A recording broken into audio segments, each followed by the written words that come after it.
বলছিলাম কি কিছু খেতে দেবে, অনেক খিদে লেগেছে। সেই সকালবেলা উঠেছি, এখন পর্যন্ত কিচ্ছুটি খাইনি। কিছু থাকলে খেতে দাও মা। আরে না না, এখন কিসের খাবার? আগে জঙ্গল থেকে বাড়ি আয়, তারপর খেতে দেব। তাড়াতাড়ি যা, তোর বাবা বাড়ি আসার আগেই যেন আসা হয়। কোথাও গিয়ে আবার ঘাপটি মেরে বসে থাকা যেন না হয়। আর তোর বাবা যদি এসব জানতে পারে, তাহলে কিন্তু তোর খবর আছে, বলে দিলাম। জিডি ইসলামিক কার্টুন, ইসলাম, আদব শিক্ষা ও নৈতিকতায় সমৃদ্ধ। আরে আরে, কই গেলি রে? কই গেলি রে হতচ্ছাড়া? এখনো তুই জঙ্গলে যাচ্ছিস না? কাঠ কেটে আনবি কখন, আর বাজারে তা বিক্রি করতে যাবি কখন? হ্যাঁ, লাট সাহেব যেন কোন জায়গার। মা তো মরে গিয়ে বেঁচে গেছে, যত জ্বালা সব আমার। এই তো আসছি মা, পুকুর ঘাটে জামা কাপড় ধুতে দেরি হয়ে গেল, এক্ষুনি যাচ্ছি মা। আবার মুখে মুখে কথা বলা হচ্ছে, দিন দিন যেন সাহস বেড়েই চলছে। কথা না বাড়িয়ে কাঠ কেটে বিক্রি করে টাকা এনে আমায় উদ্ধার করতো। আর তোকে না নিষেধ করেছি আমাকে মা বলে ডাকবি না? আমাকে একমাত্র আমার ছেলেই মা বলে ডাকবে, তুই ডাকবি না।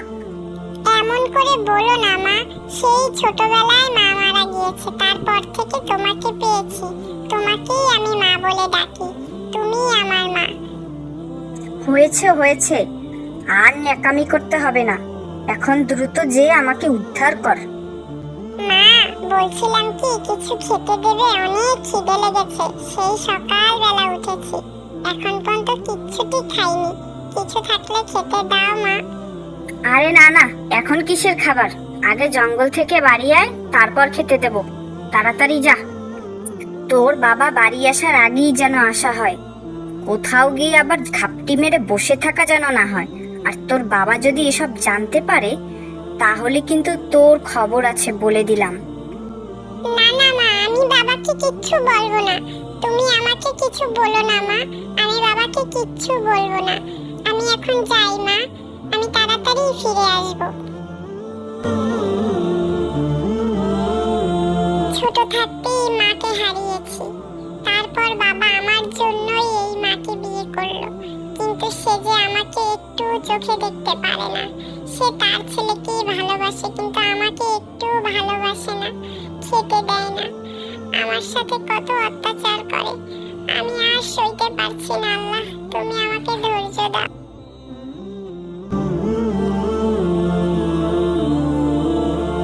ও ভাই, তুমি কোথায় যাচ্ছ ভাই? একটু এদিকে আসো না।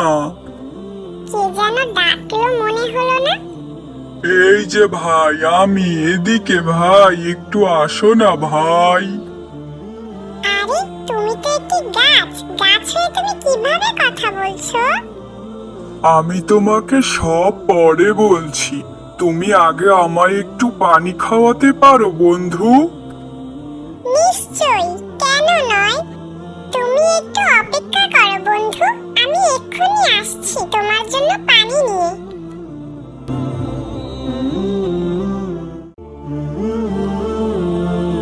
এই তো এখানে একটি পুকুর আছে, এখান থেকে আমি দেখি আমার গাছ বন্ধুর জন্য একটু পানি নিয়ে যাই।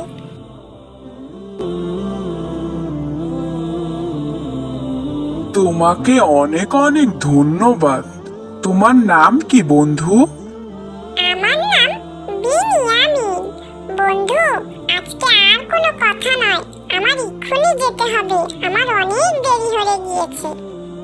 ও, তুমি সেই বিনিয়ামিন। তোমাকে তো আমি চিনি, তোমার সব কথা আমি জানি। কি বলছো বন্ধু, তুমি আমার সব কথা কিভাবে জানো? প্রকৃতি বন্ধু, প্রকৃতি তোমার সব কষ্টের কথা জানে, আর আমিও তো প্রকৃতিরই একজন। আজকে পানির তৃষ্ণার কারণে তোমার সাথে আমার দেখা এবং কথা হয়ে গেল বন্ধু। তুমি আসলেই অনেক ভালো একজন মানুষ, কিন্তু তোমার সৎমা তোমাকে অনেক অত্যাচার করে, আমি তা জানি বন্ধু। তুমি কিচ্ছু চিন্তা করো না বন্ধু, মহান আল্লাহ তাআলা একদিন সব ঠিক করে দেবেন ইনশাআল্লাহ। তাই যেন হয় বন্ধু, তুমি আমার জন্য দোয়া করো। আমি আজ আসি, আবার আবার দেখা হবে।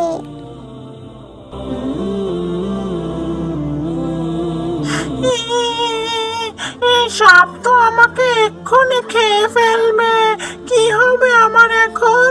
কে বাঁচাবে আমাকে? আরে ওই দূরে ইউসুফ দাঁড়িয়ে আছে না, ও কাঁদছে কেন? আরে আরে ইউসুফ, তুমি ভয় পেও না, আমি চলে এসেছি, চুপচাপ দাঁড়িয়ে থাকো। আউযু বিল্লাহি মিনাশ শাইতানির রাজিম, বিসমিল্লাহির রহমানির রহিম। আউযু বিল্লাহি মিনাশ শাইতানির রাজিম, বিসমিল্লাহির রহমানির রহিম। আজকে তুমি ছিলে বলে বেঁচে গেলাম ভাইয়া, তোমাকে অনেক অনেক ধন্যবাদ। সবই আল্লাহ তাআলার ইচ্ছা ইউসুফ, তুমি ভয় পেও না, চলো এখন আমরা বাড়ি যাই। এতক্ষণে তোর আসার সময় হইল ইয়ামিন? এতক্ষণ কই ছিলি? আজকে তোর খবর আছে। দাঁড়াও মা, ভাইয়াকে কিছু বলো না। আজকে জানো, ভাইয়ার জন্য আমি বেঁচে গিয়েছি। একটা সাপ আমার দিকে তেড়ে আসছিল, এমন সময় ভাইয়ের সাথে দেখা। ভাইয়া সাপটাকে আউযুবিল্লাহি মিনাশ শাইতানির রাজিম বলে তাড়িয়ে দিয়েছেন। ভাইয়ের জন্যই আজকে আমি বেঁচে আছি। তুমি ভাইয়াকে আর কষ্ট দিও না মা। তুই আমাকে মাফ করে দে ইয়ামিন, আমার অনেক বড় ভুল হয়ে গিয়েছে। আমি বুঝতে পারিনি, আমি না বুঝে তোর উপর দিনের পর দিন অন্যায় করেছি। আজকে তোর জন্যই আমার ছেলেটা বেঁচে গিয়েছে। তোকে অনেক অনেক ধন্যবাদ। আজকের পর থেকে তোর আর জঙ্গলে যাওয়া লাগবে না, তুই আমাদের সাথেই থাকবি। আর তোকে আমি আর কখনো কষ্ট দিব না। হায় আল্লাহ, তুমি আমাকে মাফ করে দাও। না না, এ কি বলছো মা? আমি কিছু মনে করিনি, আমি কষ্টও পাইনি। তুমি যে নিজের ভুল বুঝতে পেরেছো, এই অনেক। সবই আল্লাহর ইচ্ছা, আলহামদুলিল্লাহ। গাছ বন্ধুর দোয়ার কারণেই হয়তো আজকে আমার সৎমা নিজের ভুল বুঝতে পেরেছে।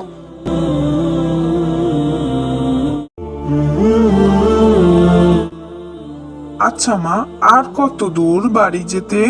এই তো বাবা, চলে এসেছি প্রায়। আচ্ছা মা, তুমি কি জানো আকবর চাচা এবার হজ করতে যাচ্ছে? আর হজ করলে নাকি অনেক নেকি পাওয়া যায় মা। তুমি কি জানো এই হজ সম্পর্কে? হ্যাঁ ইয়ামিন, হজ আমাদের পবিত্র ইসলামের একটি গুরুত্বপূর্ণ স্তম্ভ। এটা শুধু একটি ভ্রমণ নয়, এটি আল্লাহর উপর আত্মবিশ্বাস, একতা এবং ত্যাগের প্রদর্শন। তাহলে হজ কেন এত গুরুত্বপূর্ণ মা? হজ পালন করতে গেলে একজন মুসলিম আল্লাহর ঘর তাওয়াফ করেন। হজের মাধ্যমে একজন মুসলিমের সকল পাপ আল্লাহ তাআলা চাইলে মাফ করে দিতে পারেন। সুবহানাল্লাহ, কত সুন্দর কথা। মা, তুমি কি জানো আমি যদি হজ করি আমার জীবন পুরোপুরি বদলে যেতে পারে। আমি এক নতুন মানুষ হয়ে উঠব, তাই নয় কি মা? তুমি একদম সঠিক কথা বলেছ ইমরান। হজ এক নতুন জীবন শুরু করার মতো। তবে হজের মূল শিক্ষা হলো আমাদের আত্মাকে শুদ্ধ করা এবং আল্লাহর প্রতি আনুগত্য হওয়া। তাহলে হজের শিক্ষা কি মা? হজ আমাদের শিখায় সহানুভূতি, দয়ার অনুভূতি এবং পৃথিবী জুড়ে সকল মুসলমানদের একতা। তাছাড়া হজ করার মাধ্যমে আল্লাহর প্রতি আনুগত্য এবং তার কাছে দোয়া করা হয়ে থাকে। তাহলে মা, আমি বড় হয়ে হজ পালন করতে চাই।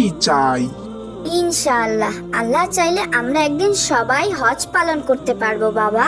হজ আমাদের ভালো কাজের জন্য এক নতুন শুরু, আর এটা আমাদের আত্মাকে শুদ্ধ করে তোলে। এখন যাই, চলো বাবা।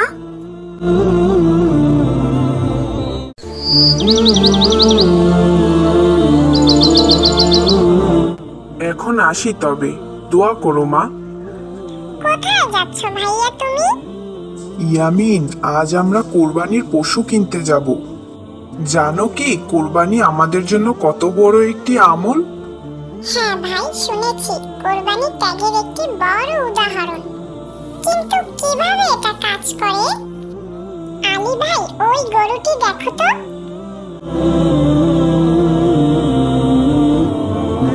মনে হয় আল্লাহর পথে ত্যাগ করতে হলে এরকম একটি গরুই দরকার।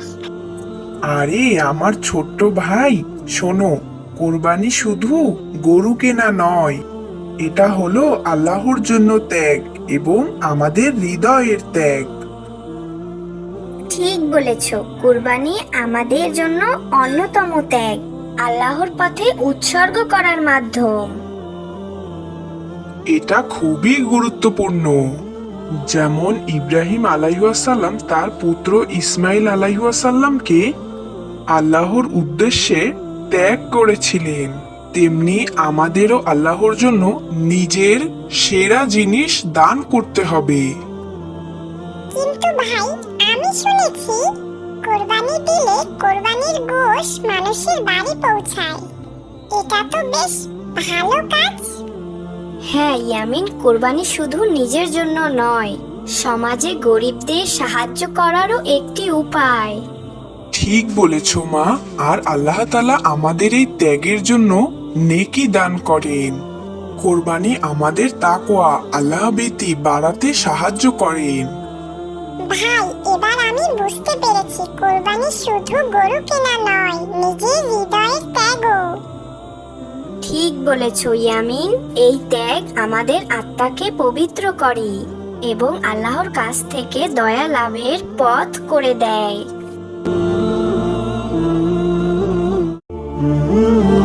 হে মুসল্লিগণ, আজ আমরা কুরবানির কিছু গুরুত্বপূর্ণ এবং তাৎপর্য নিয়ে কথা বলবো। মহান আল্লাহ তাআলা কুরআনে বলেছেন, সূরা হজে বলা হয়েছে, তাদের গোশত এবং রক্ত কোনো কিছুই আল্লাহর কাছে পৌঁছায় না, পৌঁছায় তাকওয়া। কুরবানি শুধুই পশু জবাই করার মধ্যে নয়, এটি একটি আল্লাহর পরীক্ষা, ত্যাগের এক অনন্য নিদর্শন। আর তোমরা জেনে রাখো, নিজের সব থেকে পছন্দের জিনিসকে কোরবানি দেওয়াই আল্লাহ সব থেকে বেশি পছন্দ করেন। মা, আমি চাই এবার কোরবানিতে আমিও কোরবানি দেব। আমি যে একটি মুরগি পালি, সেই মুরগিটি দিয়ে আমি এবার কোরবানি দেব। আমি চাই আল্লাহ তাআলা আমার উপর অনেক খুশি হন, কারণ আমাদের ইমাম সাহেব বলেছেন যে যে তার নিজের পছন্দের জিনিসকে কোরবানি দেবে, আল্লাহ তাকে সবথেকে বেশি ভালোবাসেন। আমিও আল্লাহর ভালোবাসা পেতে চাই মা। মাশাআল্লাহ ইয়ামিন, তুমি তো অনেক ছোট, কিন্তু তোমার চিন্তা ভাবনা আসলেই অনেক বড়। তুমি নিজের পছন্দের মুরগিকে আল্লাহর জন্য ত্যাগ করতে চেয়েছো, আল্লাহর উদ্দেশ্যে কোরবানি দিতে চেয়েছো। আল্লাহ তো এমন মন মানসিকতাই ভালোবাসেন। আল্লাহ সব থেকে বেশি পছন্দ করে যখন কেউ তার জন্য নিজের পছন্দের জিনিসকে ত্যাগ করে। বাবা ইয়ামিন, আল্লাহ তোমাকে অনেক বড় করুন এবং তোমার এই নিয়ত কবুল করুক। আমিন।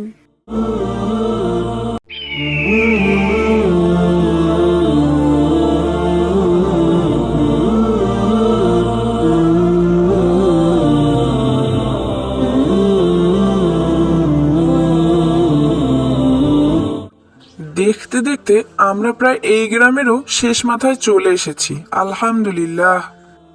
তবে আজকের রাতটা মনে হয় এই গ্রামেই আমার পার করতে হবে, কিন্তু আল্লাহ চাইলে আমি কালকেই আমার গন্তব্যস্থানে পৌঁছাতে পারবো ইনশাআল্লাহ।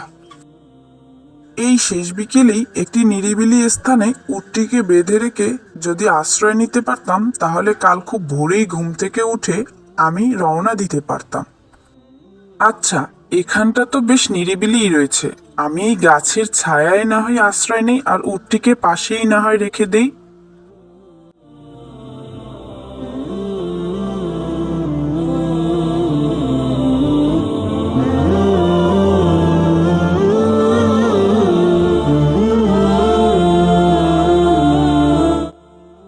ইয়া আল্লাহ, এ আমার কি সর্বনাশ হলো! আমার উটটি কোথায় চলে গেল? নাকি কেউ নিয়ে গেল? ইয়া আল্লাহ, এ তুমি আমায় কি পরীক্ষায় ফেললে? না, আমি আমার আল্লাহকে ভুলে যেতে পারি না। তিনি যদি চান তাহলে আমি আমার উটকে অবশ্যই ফিরে পাবো। হে আল্লাহ, আমি আমার সাধ্যমতো চেষ্টা করছি। তুমি যদি চাও তাহলে অবশ্যই আমি আমার উটকে ফিরে পেতে পারি। এখন সবই তোমার হাতে। আমি শুধুমাত্র তোমারই ভরসায় রয়েছি।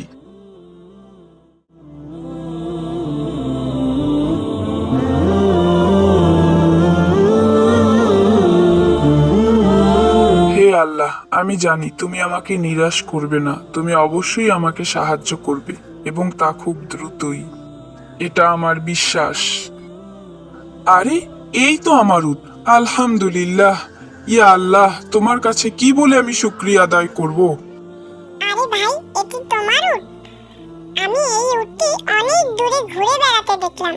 আমার মনে হলো এটা কারো উট হারিয়ে গিয়েছে, তাই সাথে নিয়ে ঘুরছিলাম। যদি কারো দেখা পাই তো ভালোই হলো। তোমার দেখা আমি পেয়ে গেলাম ভাই। আল্লাহর কাছে অশেষ শুকরিয়া। আল্লাহ তোমাকে এর উত্তম প্রতিদান দিন ভাই। তোমাকে অনেক অনেক শুকরিয়া ভাই। আল্লাহ, তুমি কতই না দয়ালু। তুমি কখনোই কাউকে নিরাশ করো না যদি কেউ তোমার উপর ভরসা করে। যে আল্লাহর উপর ভরসা করে তার জন্য আল্লাহই যথেষ্ট। তুমি আবারও তা প্রমাণ করে দিলে আল্লাহ।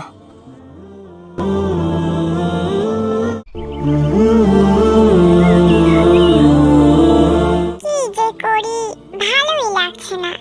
আহমেদ ভাইয়া কোথায় গিয়েছে? এই তো, ভাইয়ার টেবিলে একটি চকলেট রাখা রয়েছে। আমার খুব চকলেট খেতে মন চাইছে। ভাইয়ার চকলেট খেলে কি হবে? আমি একটু খাই তো। এখানে তো কেউ আর আমাকে দেখছে না, তাই না? তাহলে খেলে সমস্যা কোথায়? দ্রুত যে আমি চকলেটটি এক্ষুনি গপাগপ খেয়ে ফেলি। ইয়ামিন, তুমি কি চকলেট চুরি করেছো? না, মানে আমি আসলে চুরি করিনি। আমি তো শুধুমাত্র একটু ভাইয়েরটা নিয়েছিলাম। এটা তো আর কেউ দেখেনি। কিন্তু তুমি কিভাবে জানলে? কিন্তু ইয়ামিন, মহান আল্লাহ তাআলা তো সব দেখেন। তিনি অন্ধকার, আলো, রাত, দিন সব সময় আমাদের সাথে থাকেন এবং তিনি সবকিছুই পর্যবেক্ষণ করেন। তা কি তুমি ভুলে গিয়েছো? আমার ভুল হয়ে গিয়েছে বাদশা গাছ বন্ধু। তুমি আমাকে ক্ষমা করে দাও। আমি তো ভালো ছেলে হতে চাই। এ কি ইয়ামিন, তুমি এখানে একা একা দাঁড়িয়ে কি করছো? কিছু করছি না। আসলে ভাইয়া, হয়েছে কি, আমি না তোমার কাছে না জিজ্ঞাসা করে তোমার টেবিলে রাখা চকলেটটি খেয়ে ফেলেছি। আমি সত্যিই দুঃখিত। আল্লাহ তাআলা আমাকে দেখছিলেন। ইয়ামিন, তুমি যে নিজের ভুল বুঝতে পেরে সত্যিটা বলছো, এটা অনেক বড় একটি সাহসের কাজ।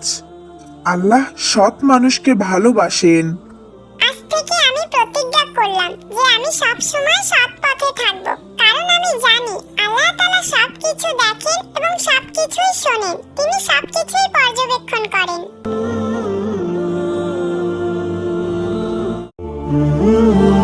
আলিপুর গ্রামে বাস করত সৌমেদ ব্যাপারী নামে এক মুদি দোকানি। গ্রামে এক নামেই তাকে সবাই ধনী ব্যক্তি নামেই চিনে থাকে। অল্প মূল্যে পণ্য কিনে তা চড়া দামে বিক্রি করত সৌমেদ ব্যাপারী। গ্রামে একটাই দোকান থাকার কারণে লোকজন তার কাছে যেতেই বাধ্য ছিল। কিছুই করার ছিল না গরিব মানুষদের। চড়া দামেই তার কাছ থেকে পণ্য কিনতে হতো। বাবা, আমাকে 1 কেজি চাল দিবে? হ, দিমু না কেন? টাকা দিলে অবশ্যই দিমু। 100 টাকা দাও, 1 কেজি চাল হনি দিতাছি। কি বলো বাবা, 1 কেজি চালের দাম 100 টাকা? এত টাকা আমি কই থেকে দিমু? 1 কেজি চাল তো মাত্র 50 টাকা। আমি এই গ্রামে নতুন বাবা, আমি অনেক গরিব মানুষ। দাও না আমাকে 1 কেজি চাল 50 টাকায়। আরে না না, কি কও? তোমার মাথাটা তো ঠিক আছে নাকি? 1 কেজি চাইলে আমি 50 টাকায় বিক্রি করলে আমার লাভ থাকবো নি? দূর হও তো এখান থেকে, আমার সামনে থেকে যাও তো।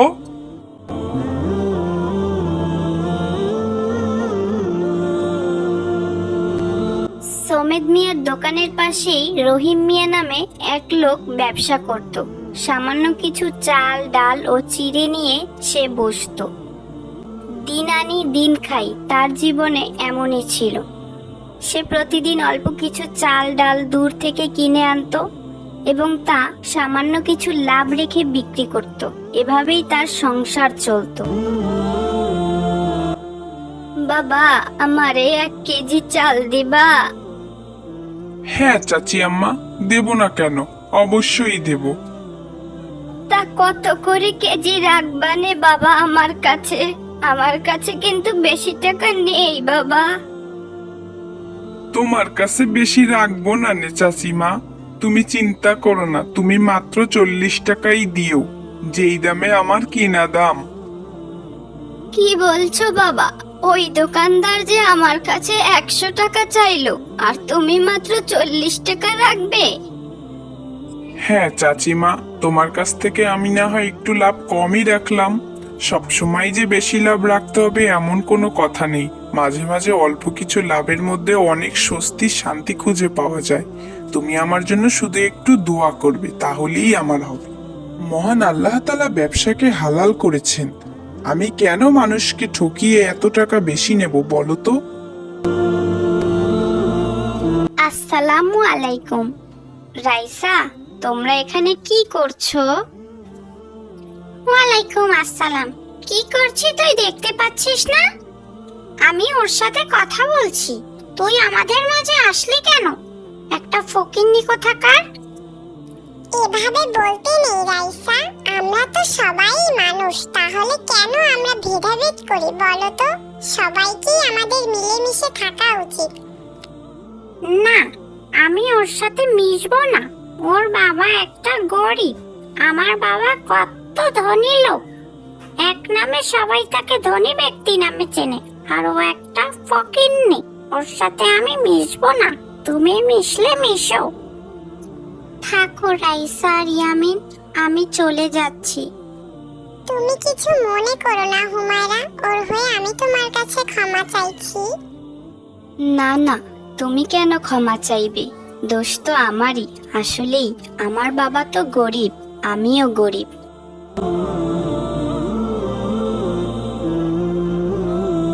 মসজিদের ইমাম সাহেব এক বিকালে গ্রামের কিছু লোকদের নিয়ে কিছু হাদিস কুরআনের কথা বলছিলেন। এমন সময়ই সোমেদ ব্যাপারীও সেখানে হাজির হন।